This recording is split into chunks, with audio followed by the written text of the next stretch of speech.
Lined up next week for the plenary in Strasbourg, a dense agenda with tax evasion, terrorism, assassination in Russia, credit card fees and the fight for equality among the key items.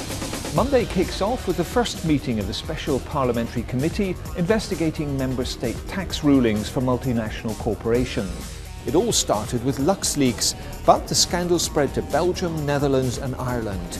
Citizens want answers. MEPs have 6 months before the committee folds to come up with proposals for tackling the issue. King Abdullah II of Jordan will be addressing plenary on Tuesday. Last month, his country reeled in shock after a fighter pilot was captured by extremists from so-called Islamic State and burned alive.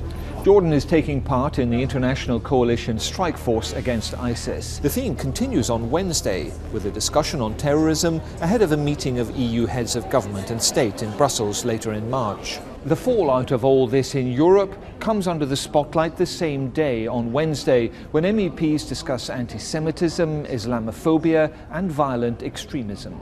Events in Paris and Copenhagen in recent weeks make this an increasingly pressing issue. On to the assassination of the Russian opposition figure and former Deputy Prime Minister Boris Nemstov, gunned down in the shadows of the Kremlin. MEPs will be discussing the killing and the state of democracy in Russia with High Representative Federica Mogherini on Tuesday. Also coming up in debates on Wednesday, growth, unemployment and the social impact within Europe's economic policy coordination framework known as the semester.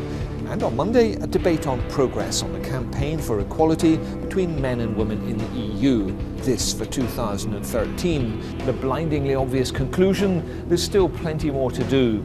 Finally, good news on the horizon for Europe's retailers, worried that already tight margins are being squeezed even more by credit card companies, charging them high fees each and every time you and I use our cards.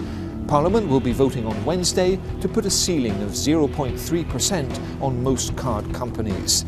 There's agreement among member states and it could come into force within 6 months. Well, that's it, or some of it. Enjoy the week.